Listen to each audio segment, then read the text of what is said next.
Hello बच्चों, आज हम सवाल नंबर 33 को हल करेंगे। इसके पहले हमने सवाल नंबर 32 तक हल किया था। 33 में पूछा है निम्न में से प्रत्येक का मान ज्ञात कीजिए। यानी 1, 2, 3 सवाल दिया है, इन तीनों का हमको मान निकालना है। देखिए, ये जो 64 या 2 का क्यूब है और इसको हम 2/3 लिख सकते हैं। और इस पे कितना दिया है, देखिए 8 × 8, यहाँ पे 8 × 8 को हम 1/3 लिख सकते हैं कि नहीं। 8×64 1/3। तो वही 2 का क्यूब हुआ है तो 8 आया। 2 2 और 3 वाला लिखेंगे, 1 2 3, 2 2 4 4 9 8 8 आ रहा है ना। वही 2 पे 3 घात हुआ, 2 पे 3 घात और यहाँ पे 1/3 घात। जब वो गुणा रहता है तो घात क्या होता है, जुड़ता है। तो 2 2 दिया है तो 2 पे 6 घात और बटे 1/3। अब हम लिखेंगे यहाँ पे 2 पे 6 घात गुणा और 1/3 को हम इसको काट देंगे।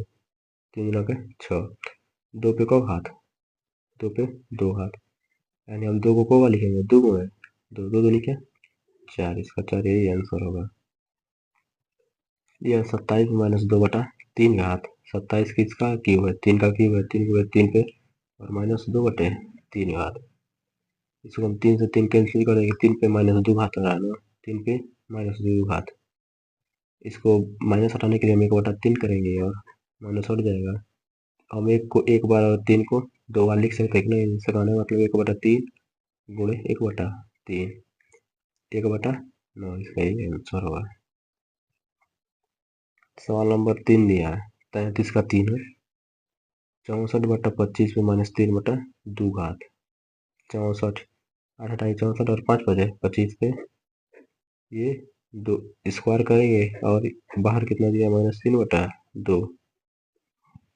इसके बाद हम लिखेंगे 8/5 पे 2 गुणे -3/2 है। 2 से 2 कैंसिल करेंगे, 8 पे 3 घात और 5 पे 8/5 पे -3 घात। तो 8/5 पे -3 घात बराबर, इसको उल्टा कर देंगे माइनस हटाने के लिए। तो 5/8 पे 3 घात माइनस हट गया, 5 ऊपर जाएगा 8 नीचे आएगा तो माइनस हट जाएगा। 5 को 3 बार लिखेंगे और 8 को 3 बार लिखेंगे। 5 5 25 बचे 125। 8 8 64 64, 8 8 चौक 32, 2 हाथी 3, 8 चौक 48, 3 51, 500 12, 64 हटा 512। यानी जो इसका आंसर आया होगा वो 125/512 आया होगा। आप लोग इतना सवाल तक लगाइएगा 33 तक। अगर समझ में नहीं आएगा तो कमेंट कीजिएगा। Thank you.